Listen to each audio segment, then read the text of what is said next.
Bom dia, pessoal. Eu me chamo Ramon Santos, tenho 23 anos, sou um homem branco, de barba e cabelos escuros, olhos também escuros, estou usando uma camiseta verde em frente a uma cortina iluminada por luz natural. Eu sou analista de projetos do British Council no Brasil e é um prazer para mim estar aqui dando continuidade à ELT Week 2024. Vamos seguir com o tema Ensinar Inglês como um idioma adicional para estudantes autistas. E eu convido para se juntar a nós a Carolina Assumpção de Abreu para a sessão de hoje.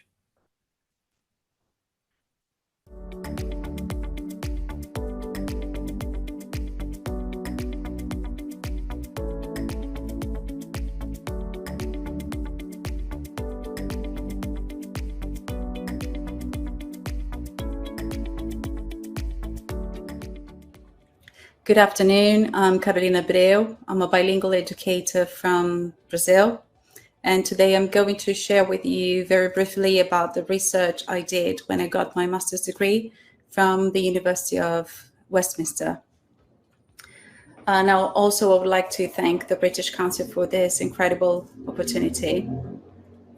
And more than a decade ago, a psychiatrist specialized in adolescents came to the school, was working back then to talk to us secondary school teachers. And at a certain point of his talk, he said to us, well, if you haven't encountered an autistic student in your classes so far yet, and be prepared because this day will come sooner or later. And the alarming tone in his voice echoed inside my head for quite some time. And that was also what sparked in me my interest to start investigating and studying and researching about autism and what I could do to be the teacher my potential ASD student would need. And just to give you a quick view of my studies background, I would like to present some significant changes in the number of the population of people with autism. According to the Center for Disease Control and Prevention from the United States, in 2000, there would be one diagnosed in a group of 150 children, whereas in 2020, this number would go up to one diagnosed in a group of 36 children. Unfortunately, there are no prevalence studies in Brazil, but the Ministry of Education estimates that there was an increase of 280% in the number of autistic students between 2017 and 2021.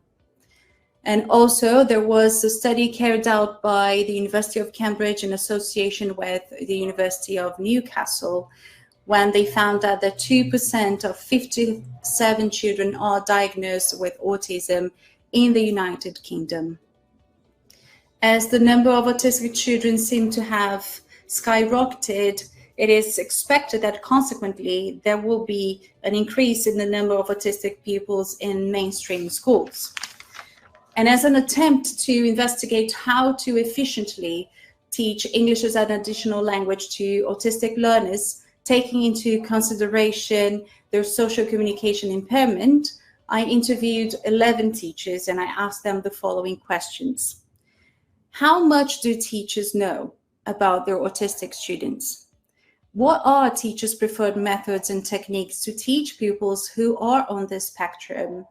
How does an autistic student behave when the language teacher proposes tasks to be executed in pairs or groups, and when they have to interact with their peers? How can educators establish a comfortable and safe environment in language classes for autistic pupils to develop social skills? And hopefully I would be able to answer the main question, how our preferred methodology, our choices impact the language learning process of pupils with an autism. And Barry Cohen, a very important researcher, scholar in the field, professor from the University of Cambridge, characterizes autism according to two features: social communication impairment and narrow interests. We know that people with autism have from mild to severe difficulty in interacting, exchanging ideas, taking turns, sustaining a conversation, eye contact, reading body language. And we also know that some of the activities more commonly embedded in a language learning environment, they require those skills from the students. However, learning an additional language can empower an autistic individual to thrive in social situations, as evidenced by researcher. Vivienne Wire remarks that learning a foreign language can play an essential role in the development of social awareness skills. And also Sharon says that speaking a second language can be advantageous to ASD children in terms of improving sustained attention. Also, Kenworthy stressed the importance of using a script to assist ASD individuals in the most common social situations, as well as to model social skills. And here they also stress the importance of that being done not only by teachers, but also by parents who can, again, model social interactions, how they would take place. But the question remains the same. How? How can I empower those students? How can I help them develop their social skills? There is vast literature on the practicalities of dealing with an autistic pupil in the classroom. However, there is still a new world of possibilities to be explored regarding methodology. In her book, Reaching and Teaching the Child with Autism, Mackenzie presents the learning preferences and strengths model. This model consists of 4 types of preferences.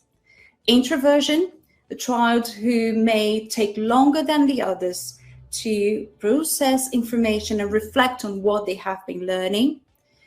This child will probably feel more compelled to attempt a task if an example is provided beforehand. And we are now again going back to the importance of modeling. The second would be sensing, someone who better learns by using their 5 senses so that they can truly grasp the main points of what they're learning.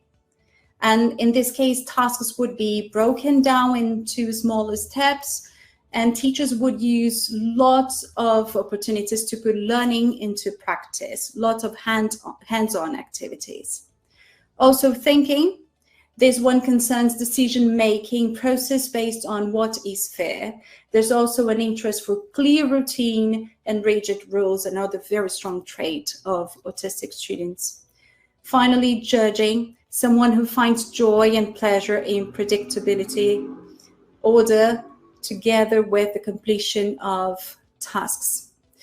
A child can, of course, display more than one preference, and Mackenzie agrees that this should be taken into account as strengths that operate in favor of ASD pupils.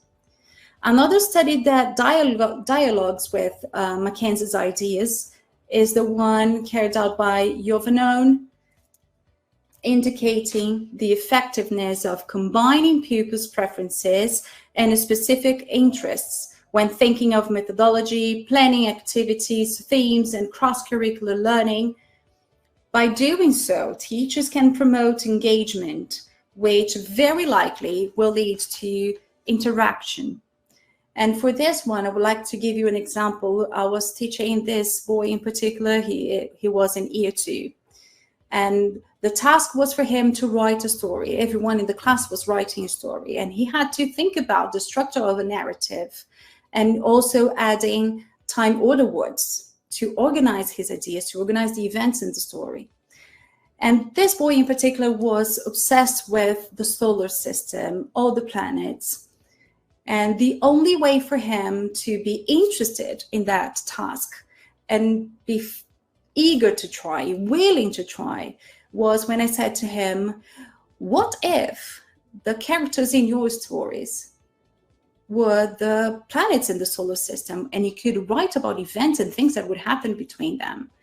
That was when he very happily sat down and used his graphic organizer to jot down some ideas and start writing his text. And another approach would be the multisensory learning. And students with the specific learning differences may find it difficult to understand linguistic features of a language if the teacher's approach is primarily communicative. And this would take us back to the communication impairment, since this approach would require from ASD students to infer rules or when or how to use these or those language features. Thus, the multisensory learning, combining auditory, visual, and kinesthetic, could provide autistic students with the right gradual learning pace. It also praises the advantages of drilling for grammar, pronunciation, and vocabulary, arguing that it helps learners memorize sentence structures they can modify, adapt whenever necessary. Cormers and Smith emphasize that the main difference between other approaches and the multisensory learning is the importance of explicit teaching of linguistic structures, slower pace of progress, and frequent revision. The multisensory brings up the efficacy of visual support, a consensus amongst scholars, researchers who write about teaching ASD students. Visuals can be a great ally to shortening explanations so that students can stay focused on what is being described or presented. And they are a concrete representation of what students may fail to understand if a spoken description is the only one provided by the teacher. And here we also include the use of realia in the classroom. And another study carried out by Azaro Sadler and Bach is about the self-regulated strategy development as an intervention to stimulate and enhance persuasive writing. And this approach would probably be more suitable for secondary school students.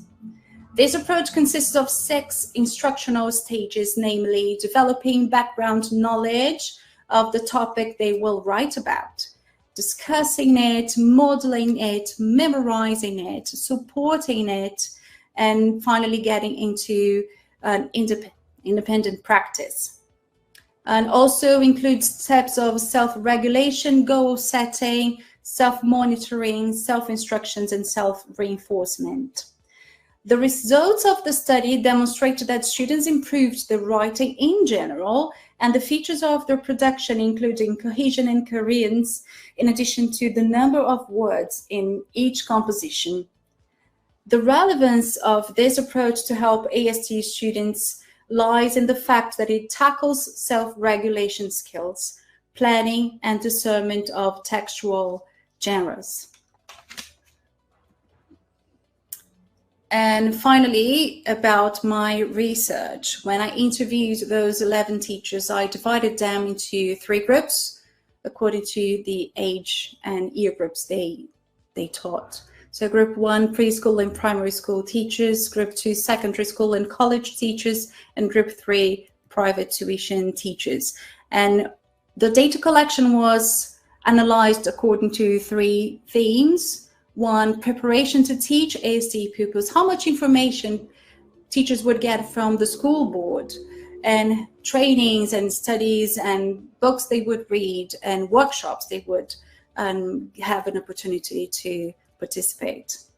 Theme 2, their choices, their preferred methodology or techniques, the need for differentiation, adaptations they would do, not only adaptations in terms of the activities they would give students in the classroom, but also curriculum and teaching the 4 skills. And theme 3, about pupils' attitudes towards the English lessons, their willingness to learn English, the engagement in pair and group work. 6 out of 11 teachers had never received any formal training, support, or adequate information about their students' diagnosis from the school board. So some and most of them decided to look for courses and look for training themselves. Teachers used visuals to teach new vocabulary or to illustrate input constantly. So visual aids was in all the interviews, was present in all the interviews. Teachers included games in vocabulary and a grammar form practice. They considered pupils' preferences, specific interests, and learning styles when planning their lessons. And for this one, I would like to highlight one teacher who talked about using task-based learning. And she told me that throughout the research and the task that was being done, she thought that her student could be a bit lost because he got stuck when researching about that topic. He got stuck at a certain point. And we talked about that. Knowing that autistic students have narrow interests, specific interests, and they can be hyper-focused, of course they would get stuck at something that would call their attention. So instead of insisting on going all the way to the end of the task, we would just narrow down the question, the main question, and we would say to them, okay, so I can see that you were clearly interested in this point in particular. So we are going to carry out from here. So you're going to write about it, or you're going to prepare a presentation about it, but always value their special interests. And teachers also reported the effectiveness of using various objects, rely again, music and movement for vocabulary acquisition. And they also mentioned the fact that they would involve the older students in secondary school or high school environments. They would involve their students in decision making. So we are going to do this task in groups. Who would you like to work with? And just being very clear with them about your expectations and making them part of that process and making them part of that decision making, and saying that their opinion is valued, they are cared for, they are seen. Undoubtedly, there is no single way to teach English as an additional language, let alone teaching an individual with any condition that may affect the trajectory of their learning process. Yet, it is absolutely possible to find what works in determined settings with determined students.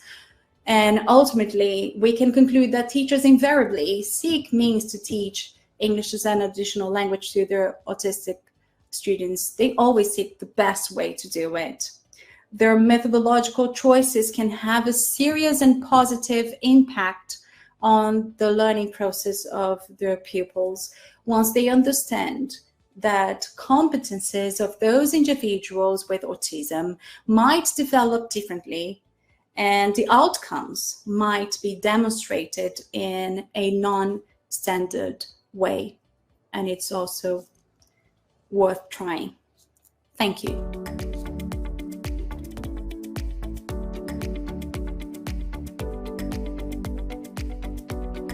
Foi a sessão da Carolina Assumpcao de Abreu sobre ensinar inglês como um idioma adicional para estudantes autistas.